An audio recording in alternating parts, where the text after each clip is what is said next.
这就是对我较会烦恼吼，就是因为人口老化就是足恐怖的啦。人口老化了后，咱的医疗需求是足强的，会足强加好3倍5倍，而且全世界老化速度上紧就是咱台湾。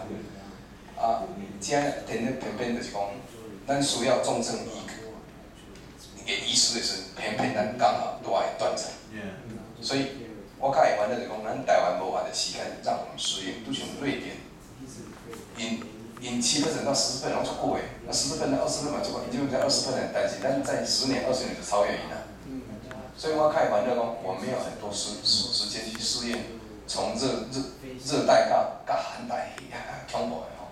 所以我较烦恼是讲，咱等于需要建构一个吼安全的行医的环境，吼后面的人有人敢飞来，吼，所以无愧你讲这样代志，就是小儿科、妇产科啊、外科拢做。所以咱今若做一个改变，我是讲 non-brain 这款制度，我家己是10几年前就非常向往。所以我看几个指标吼，结果因的 indicator 拢是足水的。OK， 包括 infant mortality 吼，上全世上低的，千分之2.5、2.6，芬兰是2.6，丹麦是3.1，甲日本咧争第一啦，这10几年拢甲日本咧争第一吼。所以整个来看，因北欧的系统是足好的。第二就是讲，咱来看开刀的剖腹产，因剖腹产10%、20%，伊足低，因医生几乎是不会考虑用过的情况，美国就会考虑嘛，所以美国剖腹产到30%。所以我感觉建议台湾的医生，咱来用学北欧这个环境，你 non-brain 情况之下，等这医疗品质是提高的。医生专门就是医生，后壁的人加入来，所以我是要拜托你讲，副署长，我想你伫学界已经是足红尊敬的吼。建议入来，这是聊落来啦吼，这是令人尊敬啦吼。当然嘛，一定是讲咱希望讲用做一寡代志，所以要拜托就是讲，是不是？阮建议理事长甲秘书长甲足侪人跳出来，就希望讲咱营甲卫生署甲大家全体合作，看会使创造3赢，互咱台湾一个机会。所以这是阮办这个目的，阮请北欧来，因最主要是，这麻醉科医师，伊这方面因做得足好的。咱台湾麻醉风险，拜托李登辉这款麻醉，这个足无人教麻醉，一定找理由杀掉。所以我是拜托副署长到帮忙大家共同来替台湾来共同努力，谢谢。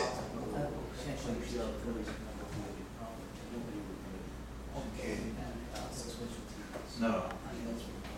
Can you share the experience from other countries?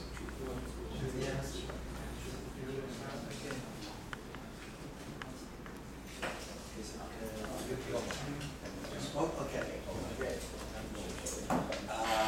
Yes. Before 1975, we had the same problem as you have in Taiwan today, and a patient that wanted to have compensation, he had to show negligence, and that was very difficult for people without medical knowledge, and it was also tricky to get another doctor to witness against a doctor.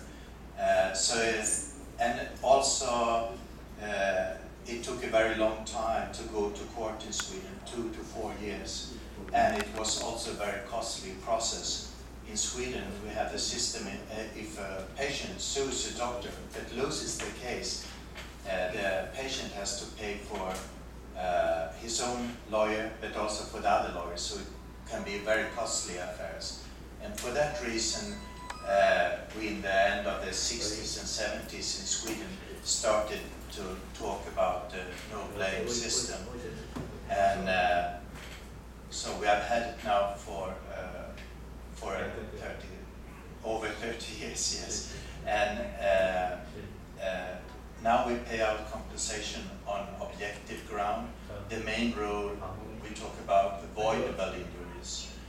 And what took many years before just takes a few months now to go through the administration of the claim. And it doesn't cost anything for patients. So patients, they dare to also to make a claim. And before this system in Sweden, we had about 100 patients that were compensated each year. And today we have 6,000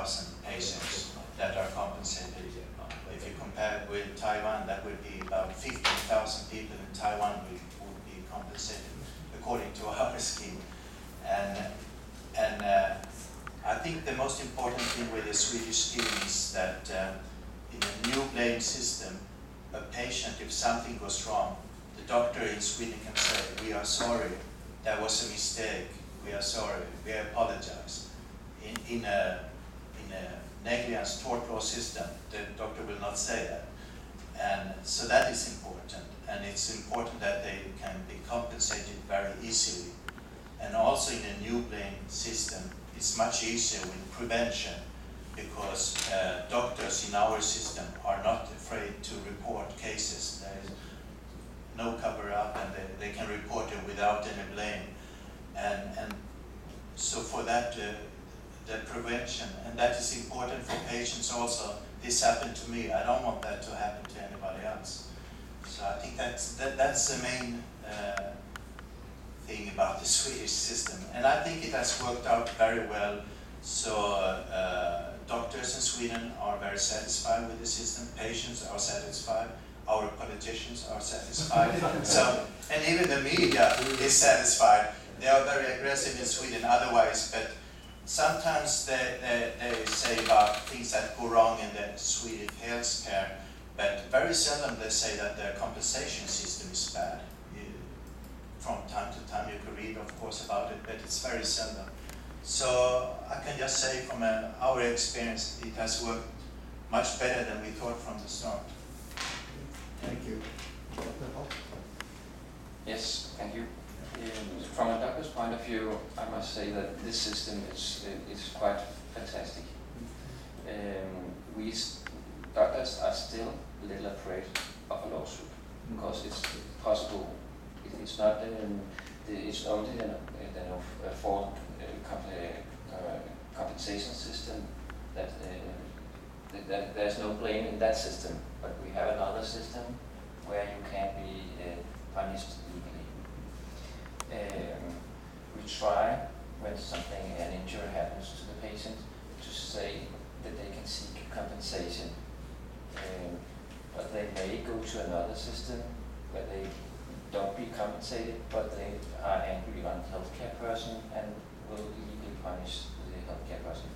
So we still have the two or three systems. One important thing that in Sweden, avoidable injuries are compensated. In Denmark, it's avoidable and unreasonable injuries that are compensated.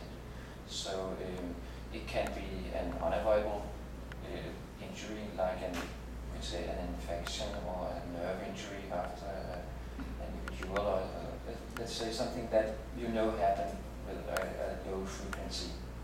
And that person can be compensated if he is otherwise healthy. So you have to compare how his disease with the severeness of the complication, with the severeness of the injury at the hospital.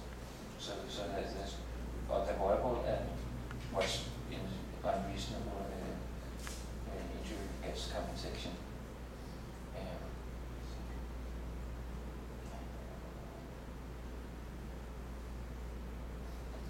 The important thing is that the important thing is that you can go to the patient when unfortunately an injury happens, and they have you don't have to look the other way. You can see them straight in the eye and say, "We're sorry, we don't think anything went wrong, but this is what happened at an hospital. Sometimes a complication occur. We will see. Try to see if you can get compensation." We did have a very similar system for vaccine. From 1988, we have a vaccine injury compensation system. Yeah. It's something like a no-blame compensation. It's very similar, and it's functioning very well in this country. I think that's. 药牌也是疫苗药牌也是一样。对，药害疫苗较早了，药害过来都建议吧。疫苗的精神是一样的。不过因为那个都有基金的来源嘛，疫苗的 Q 以后这个就是还有考试委员不用要派这类机制以设立，以前这要机制以设立，而且要派一些实施了，刚才我们以用药之后的刑事跟民事事件。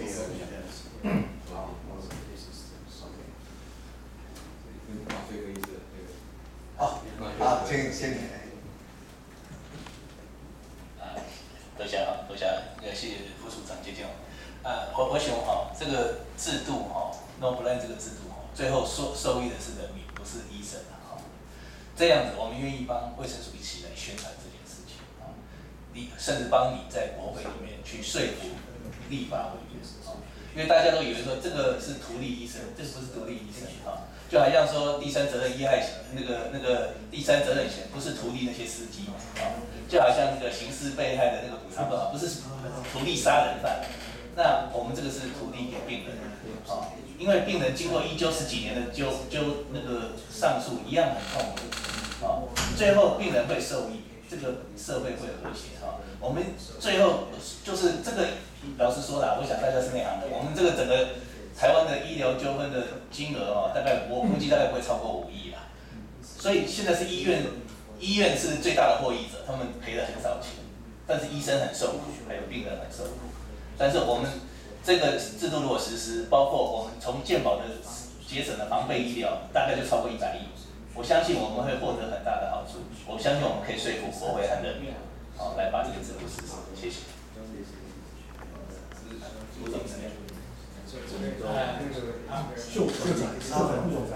我是胡医师我也代表骨科医学会来参加，因为妇产科医学会，这个理事长很有远见对整个国家社会，这都是一个很重要的一个里程碑。我觉得这个现在医疗丛林一样大家在病人、医师互相告来告去，这个尔诈我愚在法庭上面攻防现在多少医师，尤其好几个骨科医师都已经去念法律系刚刚做通信内了医师在法院上班，律师到医院来上班这个是很可笑的一个现象怎么样子把这个局面打破，让社会回归正常这个我觉得这是跟北欧他们是来学习要走进文明之路这个是台湾如果能够跨过这一步也是算跟大陆做一些区隔我们台湾是能够更显现我们社会的文明进步可以更在他们前面站得起来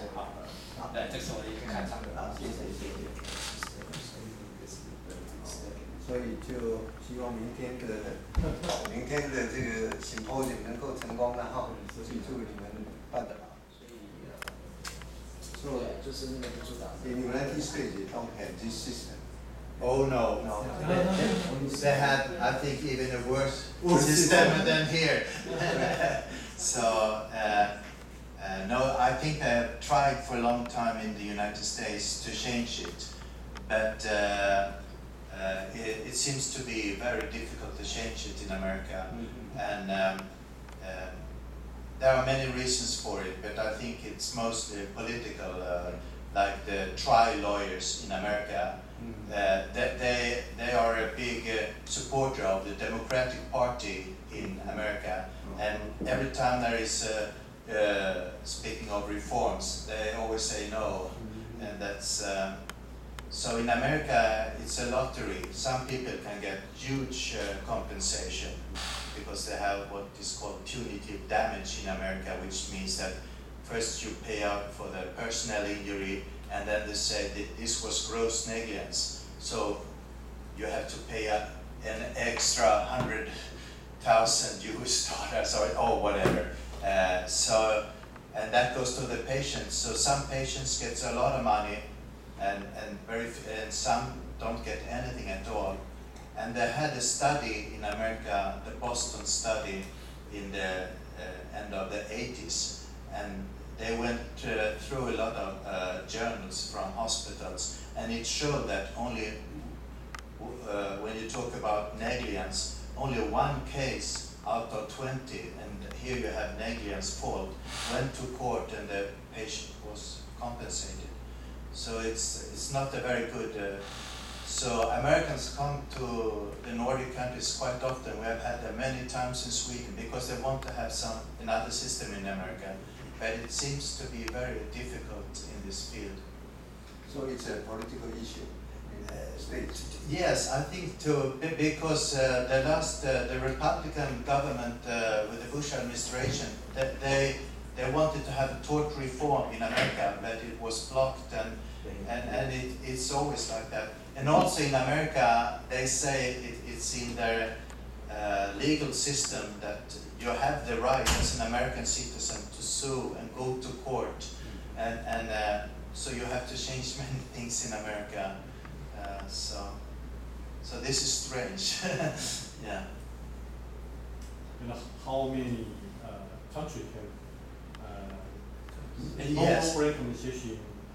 It's only the Nordic countries: Denmark, Sweden, Norway, Finland, and little Iceland up there. Yeah, so it's only 5 countries.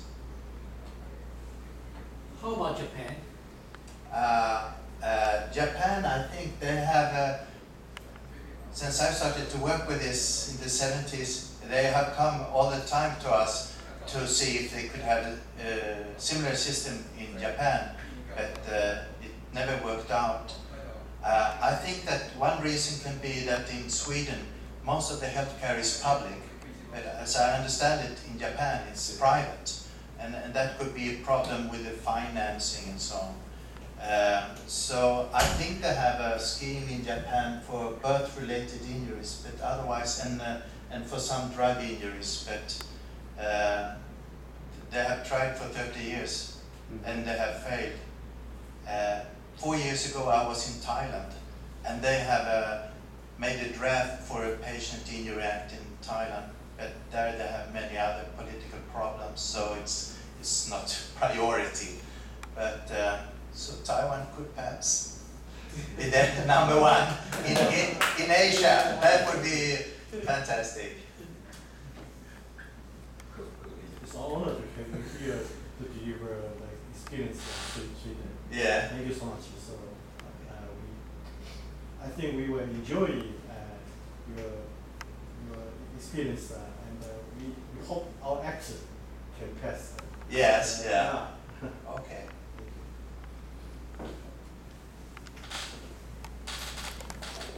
May I ask a question? Where is the fund from? Where is the money from in your systems? Well, in Sweden, you could say the 90% of the healthcare in Sweden is public healthcare. So therefore, the premiums are paid from. It comes from tax money, and it costs every Swede. If you take the money all over Sweden, every Swede has to pay around $10 US for this scheme. So that's how it's financed in Sweden.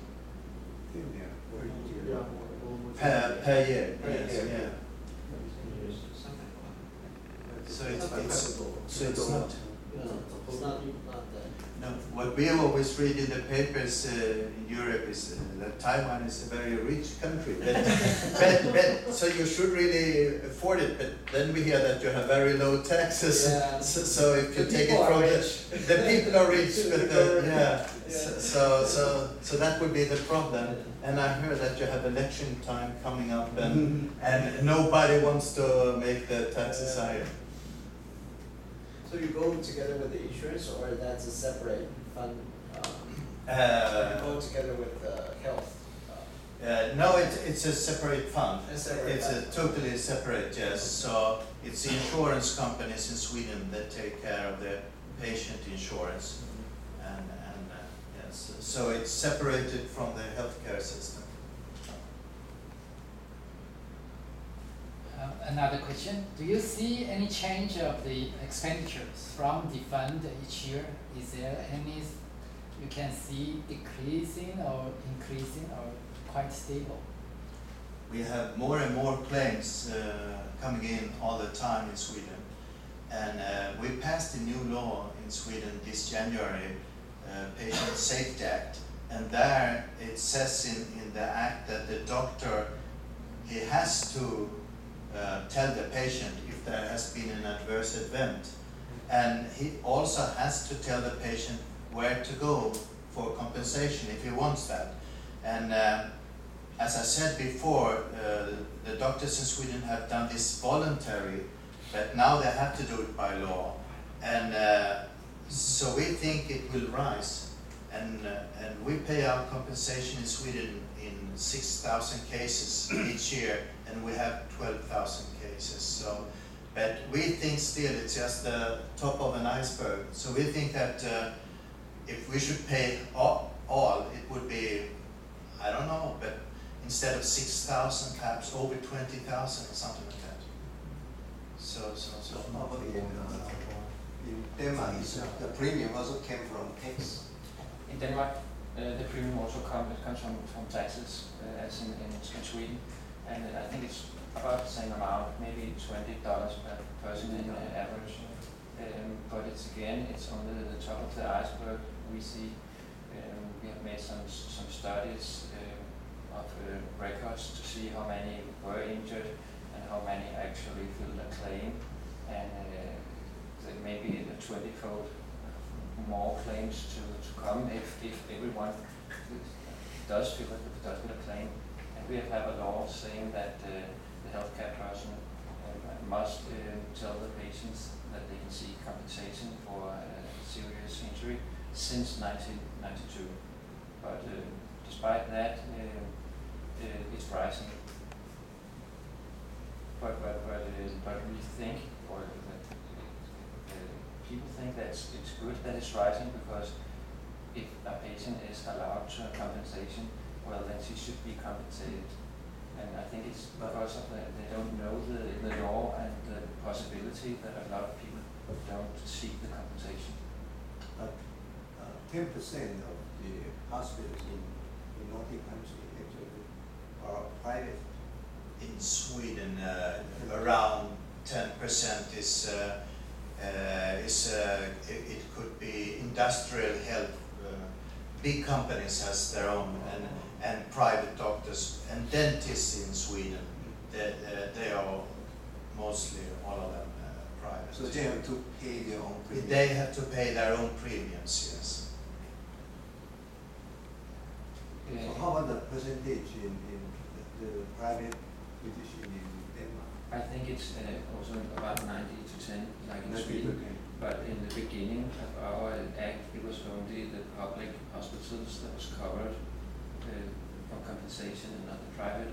But now it's the whole healthcare system at all that's covered by the same system. And the private hospitals, they don't pay to it.